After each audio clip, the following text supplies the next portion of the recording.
नमस्कार बंधुरा आशा करी तुम्हारा सकले खूब भालो आछो सुस्थ आछो आमिও भालो आछि। आमार आजकेर रेसिपि तिलेर नाड़ू कम बेशी सकलेई बानाते पारो, किन्तु आजके आमी आमार एई तिलेर नाड़ुर रेसिपिटी सठिक गुड़ेर माप सह किभाबे तैरी करछि सेटाई आजके शेयर करब। लक्ष्मी पुजोते कम बेशी सकलेर बाड़ीतेई किन्तु तिलेर व्यवहार हय। तो आमी सबार प्रथम बाजार थेके किने आना तिल जेगुलो सादा रंगेर थाके, एई जे सादा तिल सेटा दिएई किन्तु आजके नाड़ू तैरी करब। तो এই তিলের নাড়ু কিন্তু লক্ষ্মী পুজোতে মাস্ট, তো সেই জন্যই আমি আজকে এই তিলের নাড়ুর রেসিপিটি তোমাদের সাথে শেয়ার করছি। মেজারিং কাপের আমি এখানে 2 কাপ মতন এখানে তিলের ব্যবহার করেছি। এখানে মাপ সহ ধরলে পরে এখানে 250 গ্রাম মতন এখানে তিল রয়েছে। তো 250 গ্রাম তিল আমি আজকে এই নাড়ুর জন্য এখানে ব্যবহার করছি। সবার প্রথম তিলটিকে একটু বেছিয়ে নিতে হবে। বাছিয়ে নিয়ে এর মধ্যে যে ছোট ছোট কালো কালো যে ছোট কণা বা পাথর যদি থাকে একবার অন্তত একটু বেছে নিলে জিনিসটি পরিষ্কার থাকবে। তো এরপর একটি কড়া বসিয়ে নিয়েছি। তিলের নাড়ু বানাতে গেলে সবার প্রথম কিন্তু একটু শুকনো খোলাতে বা শুকনো কড়াইতে একটু ভেজে নিতে হয়। তো আমিও শুকনো কড়ার মধ্যে তিলটিকে দিয়ে সম্পূর্ণ তিলটাকে গ্যাসের ফ্লেম কিন্তু কম রেখে তিলটিকে ভেজে নিচ্ছি। তো তিলগুলোকে ভাজতে ভাজতে একটা কথাই মাথায় রাখতে হবে, তিলটি যেন পুড়ে না যায় এবং গ্যাসের ফ্লেম কিন্তু একদম আঁচ কমিয়ে ভাজতে হবে। ভাজতে ভাজতে ওই তিলের মধ্যে থেকে সুন্দর একটা গন্ধ ছেড়ে আসবে এবং তিলের রঙও কিন্তু ধীরে ধীরে চেঞ্জ হতে থাকবে। তো এটা খুবই সাবধানের সাথেই এই তিলটা ভাজাটা করতে হবে। তো তিল কিন্তু সবসময় মানে একটু খেয়াল করেই ভাজতে হয়। তো দেখো এইভাবে কিন্তু ভাজতে ভাজতে আমাদের তিলটি কিন্তু সম্পূর্ণ ভাজা পুরোপুরি কমপ্লিট। তো এইভাবে তিলটা কিন্তু ভাজার মধ্যে কিছু টিপস আছে। দেখো এখানে সুন্দর কিন্তু গন্ধও বেরিয়ে এসছে এবং হালকা একটা ঘিয়া মতন একটা কালার কিন্তু তিলের গায়ে ধরে এসছে। তোমরা যদি চাও তিলটিকে একটু বেশি কালচে করবে সেটাও করতে পারো, কিন্তু একটু সাদা থাকবে অথচ সুন্দর একটা গন্ধ বেরোবে, সেটা হলেই কিন্তু তিলের নাড়ুর টেস্ট সব থেকে ভালো হয়। তো তিলটা আমাদের কিন্তু ভাজা কমপ্লিট। আমরা একটি পাত্রের মধ্যে তিলটি কিন্তু ঢেলে নিয়েছি। তো দেখো এরপর হচ্ছে আজকে এই নাড়ুর জন্য আমি এখানে আখি গুড়ের ব্যবহার করেছি।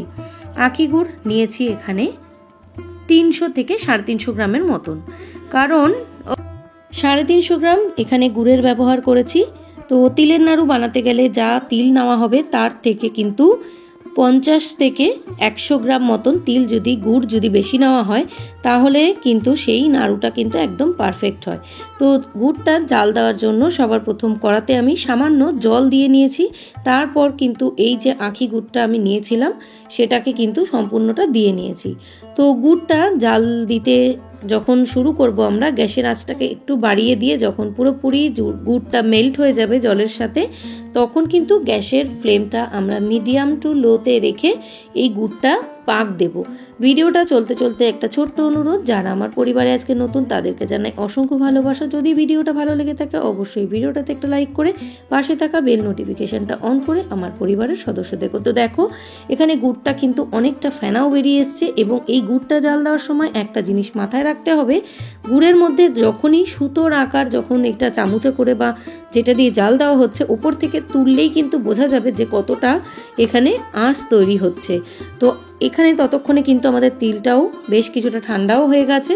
তো দেখো গুড়টা কিন্তু আমাদের এখনও কিন্তু আঁশ হতে বাকি আছে। তো গুড়টা পাক সম্পূর্ণ কীরকম এসছে সেটা বোঝার জন্য আমাদের কিন্তু সামান্য একটু গুড় একটা পাত্রের মধ্যে জল নিয়ে আমাদের চেক করে নিতে হবে এবং ওপর থেকে ফেললেও কিন্তু বোঝা যাবে গুড়টা কিন্তু আমাদের এখনো পাক আসেনি। দেখো গুড়টা কিন্তু হাতের সাহায্যে কিন্তু চাপ লেগে ভেঙে যাচ্ছে। তো গুড়টা যখন একদম মটমট করে আওয়াজ হবে তখনই কিন্তু বোঝা যাবে যে আমাদের গুড়টা পুরোপুরি তৈরি। তো আমাদের কিন্তু গুড়টা জাল দেওয়া পুরোপুরি তৈরি হয়ে গেছে। এরপর একটি বড় পাত্র নিয়ে তাতে আমি কিন্তু আগে থেকে যে ভেজে রাখা তিলগুলো ঢেলে নিয়েছি এবং তাতে ধীরে ধীরে কিন্তু এই গুড়টাকে দিয়ে খুব চট জলদি কিন্তু জিনিসটাকে মিশিয়ে নিতে হবে। তিলের নাড়ু বানানোর জন্য খুব ফাস্ট হাতের কাজের দরকার, কারণ খুবই ফাস্ট কিন্তু এই তিলের নাড়ুটা পাকাতে হয়। এবং দেখো সম্পূর্ণ গুড়ের সঙ্গে যখন এই তিলটাকে আমরা মিশিয়ে নিচ্ছি যতটা তাড়াতাড়ি সম্ভব ততটা তাড়াতাড়ি কিন্তু পাক দিয়ে হাতের সাহায্যে এখানে কিন্তু গোলাকার আকৃতি দিতে হবে। এবং যখন গোলাকার আকৃতি দেওয়া হবে তখন কিন্তু সামান্য এখানে ঘিয়ের ব্যবহার করতে হবে যাতে চটজলদি আমাদের এই নাড়ুগুলো পাক দেওয়া হয়ে যায়। তোমরা চাইলে এখানে ঘিয়ের বদলে সর্ষের তেলও ব্যবহার করতে পারো, কিন্তু আমি এখানে অপশন দেব সামান্য একটু ঘি নিলে সেই নাড়ুর মধ্যে একটা সুগন্ধ তৈরি হয় এবং সেটা খেতেও হয় ভীষণ সুস্বাদু। তো চটজলদি কিন্তু এই নাড়ুগুলোকে পাকিয়ে নিতে হবে। যখন দেখবে নাড়ুটা পাকাতে পাকাতে হালকা একটু শক্ত হয়ে যাচ্ছে তখন সেটা গ্যাসের আঁচ কম করে যদি আবারও কড়ার মধ্যে নিয়ে সামান্য একটু আঁচে বসাও তখনই কিন্তু দেখবে যে পুরো নাড়ুটা কমপ্লিট। এইভাবে নাড়ুটা নরম হয়ে গেলে তখন আবারও কিন্তু তোমরা পাক দিয়ে নিতে পারবে। তো চলো আমার আজকে লক্ষ্মী পুজো স্পেশাল তিলের নাড়ু কমপ্লিট। তো কেমন লেগেছে কমেন্টের মাধ্যমে জানিও। ততক্ষণ পর্যন্ত সকলে ভালো থেকো, সুস্থ থেকো। চলো টাটা, আজকের মতন সকলে ভালো থেকো।